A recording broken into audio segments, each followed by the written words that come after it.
Good morning, good morning. So, for years, although I didn't collect coins most of my life, my dad was a coin collector and I had people in my family that were coin collectors. And for years, I've never liked these sets. I've never liked the books or any of that stuff. But I picked a few of these up the other day, and kind of over the last few weeks, I've just really been liking them. By the way, I was at the coin store the other day and he showed me this. It's a Standing Liberty quarter. Best condition I have ever seen on a Standing Liberty. And he told me that he was going to bust it out and put it in a 2x2. Being that it's cleaned, a lot of people don't like it. Guy gave me a pretty decent deal. Check that out. Walking Liberties, Standing Liberties have always been some of my favorite. But I have never seen one in this condition in my life. They get worn out. And a lot of people are going to hate me for busting that out of here, out of the PCGS holder. But it is what it is. I already know. I showed my dad. Oh, he was not happy. But anyway, I actually had every coin in this set, which is why I bought it. However, I knew not all of my coins were nice condition. Like that, for example. I was going to use that, but I knew I could get something a little better. So I went to the coin store yesterday across the street from me, and I picked up some better specimens. Now this one is one of mine. It's the Morgan. Speaking of, the coin guy actually pointed out to me because I was going to use a West Point quarter. A West Point quarter. It was a 2020. I was going to use it for this right here. Washington, I can't even pronounce that. Copper nickel clad, 1965 to current. And the coin guy said, well, it is a 20th century type coins, so that's a 21st century. Also, I was going to use my Indian head from when was that from? 1885, I believe. And he's like, well, that's 19th century. But apparently I overlooked the Morgan dollar. So it is what it is. I'm just going to keep it in there because that's the best Morgan I have. So what? 1899. Oh, wait. 1889. So it's 11 years off. 11 years into the 19th century. And then this one is the common date dime. I got a 1987 proof because that is my birth year. So I want to use this one. That's for the Roosevelt clad. This is going to be a really nice set. Probably going to hang this in my office. The only thing, it's old, so there's a little bit of scratches on it. Also, there's a little bit of yellowing on the plastic and on the plastic screws, which I don't like, but it is what it is. I mean, when you're buying something that's potentially 50 years old, it's not going to be in pristine condition. I do not like the way that dime is sitting.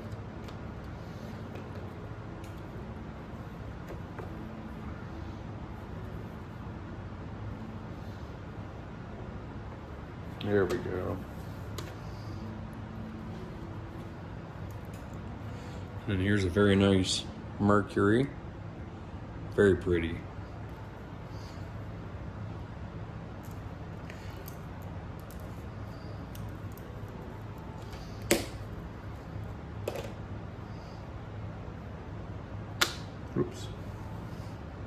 Right there to the mercury spot.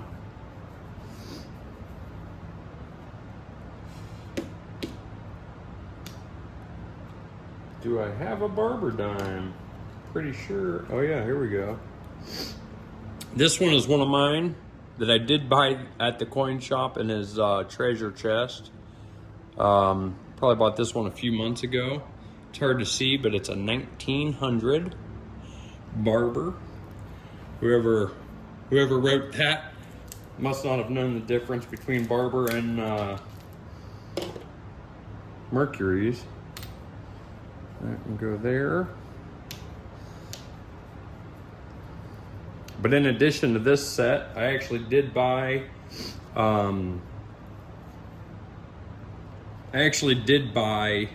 a book for pennies and another similar to this but not hard plastic for other pennies. And the reason I did that is because I collect pennies, right? I collect the copper pennies, I collect errors, I collect wheat, I collect Canadians, and I think I'm gonna need a knife for that. But anyway, as far as the pennies go, I'm like, I probably have one from every date that it needs. So I might as well see if I can fill it up. Here's a buffalo.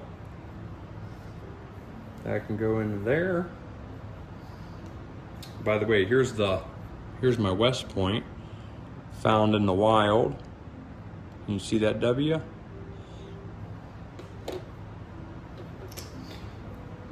Here's my common Lincoln. Take out of here. Tell you what, it's not easy doing this with gloves on neither. I generally don't wear gloves when I mess with coins, but because I had some nice specimens, I didn't want to dirty them up. Let's see if I can't open this case without it busting or scratching the scent.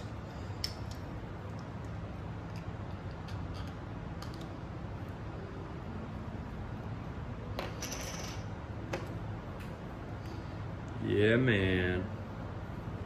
Pretty. There's my Lincoln Memorial. It says 1959 to current, and I'm using a 1992 proof. Go there. When it came to the Indian heads, I had a very tough time picking one that I liked. Here's the one I was gonna use. That one is a 1865, but the one I purchased is a 1905. You see how dark that is? Speaking of, tell you what, because I put that 1899 Morgan in, I think I'm gonna go ahead and use this Indian head because it does say it goes up to 1909. So I guess it really ain't gonna matter much besides that. It's my plaque, so I could do what I want. Do what I want. There's the Indian. And then for the 1909 to 1958, I'm gonna use a 1958. That's a very nice specimen wheat cent. I've actually found quite a few wheat cents in circulation. I think we're up to about 7 rolls. Yeah, I think we're up to 7 rolls now. Oh, and then the steel cent. I actually had multiple steel cents already, but I did buy some more. And I'm gonna use the better of the 2 that I have here. If I can get it open without scratching it. Tell you what, these gloves do not make things easy. That's for sure.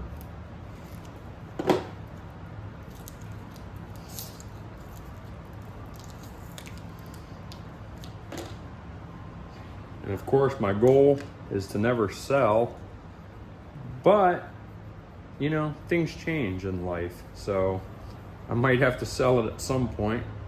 I am very curious to know what it would be worth. Check that out. 1900. That's a beautiful V nickel.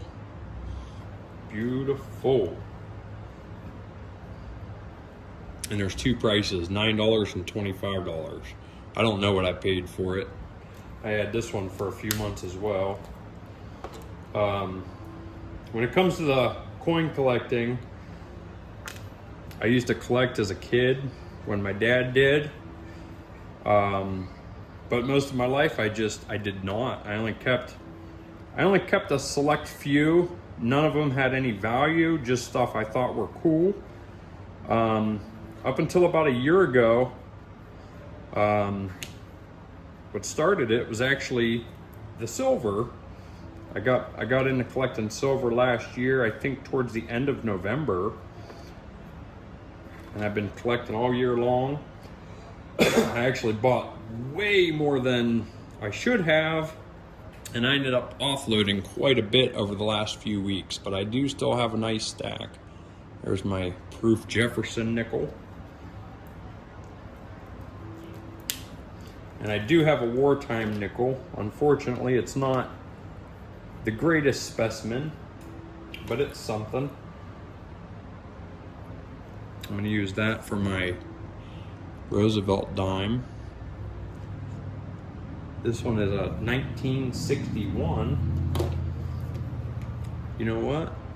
Or I also have a 1963. I might have just picked this one up yesterday. I'm not sure. Decisions. Now this one has a little spot on the head, and I can't tell if it's the plastic or if it's on the coin. It is very, very shiny though. You know what? I'm gonna go with the 61. 61 is still a nice specimen.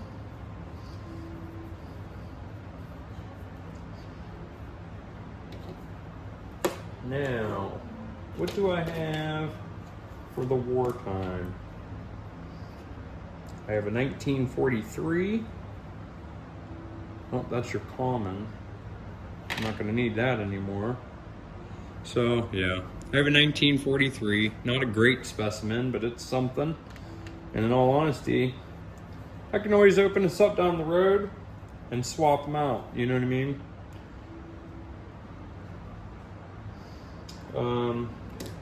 For my clad quarter, I'm gonna use this 1997 proof.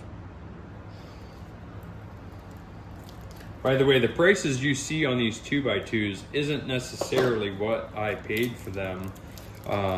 Some of these are in what he calls the treasure chest, and I'm sure most coin dealers or most coin shops you go to are gonna have some type of treasure chest that's 10 or 20% off. But yeah, I'm a frequent flyer at my coin shop rather. So he always hooks me up. These I did have already in my collection. We got a 1964 Kennedy. Oops. Oy. I hate when they're snug like that. There we go. Good stuff. Yeah, I'm pretty sure these ones I won on Whatnot, but I'm not 100% sure. There's my 40%er, 1967. Where's that go? Right there. I love half dollars. Half dollars are my ultimate favorite coinage. To be more specific, it's the Walking Liberty that is my ultimate favorite. Here's a Ben Franklin. Here's another one I did already have. Didn't need to buy this one. Take that off of here. There's your Franklin. Boy, that's shiny. That's a beautiful, beautiful specimen for the age, I'll tell you that. All right, what am I missing? Barber half. So, this is actually the only Barber half that I had already, and I was gonna use it because, like I said, I had all the coins for this set, didn't have to buy any, but I did find this beautiful specimen at the coin shop yesterday, also cleaned. I did not pay $95, by the way. I actually got it for less than half of what you see here, but very, very beautiful. So now I got a Barber for the plaque and a Barber for my book. The only thing I don't like about this one is you can see right on the edge, right up here at the top, you see that little divot in the rim. But that's okay. If I didn't buy this one, I was gonna spend probably 2 or 3 times the price to buy a better one. You know, when you're dealing with coins this old, it is not easy to find good specimens. But I did buy this one yesterday. I'm gonna use instead of my 1917. Again, this is my absolute favorite coin in American history. So pretty. He also had one of these, and I will add it to the video of one of the pictures. Oh wait, no, I'm messing up. It's the standing Liberty quarter that he has in a 2x2 for $200. I mean, it's almost as good as the one I put in here. Might even be better than, but oh, it's so gorgeous. All right, Barber quarter. Barber quarter. This is the one. I did already have this one. I do believe this might be my only Barber quarter. I might have some Call Barbers. I'm not sure because I do keep a lot of 90%, and I absolutely love 90% constitutional silver. But this is the better one of what I have. The other ones I have are probably almost all the way flat because they wear over time, and yeah, you know how it is. There we go. There we go. Got us a full set. Even though it's 20th century, there are a couple in here from the 1900s. How pretty. How pretty. I'm wondering how, well, no, I better not. I really do want to use my West Point, but it's not even the same type, you know what I mean? It's Washington, but it's not the same coin that they're asking for. So I'll just keep that back in my stuff. Here's the Mercury I was going to use, but again, I bought one that was a little better. No harm, no foul. And I will get this covered back up, and then I'm gonna hang it on my wall. You like it? Enjoy.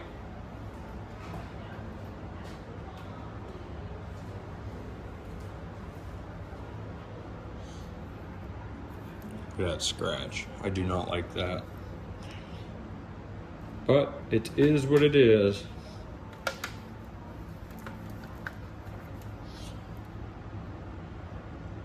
How pretty.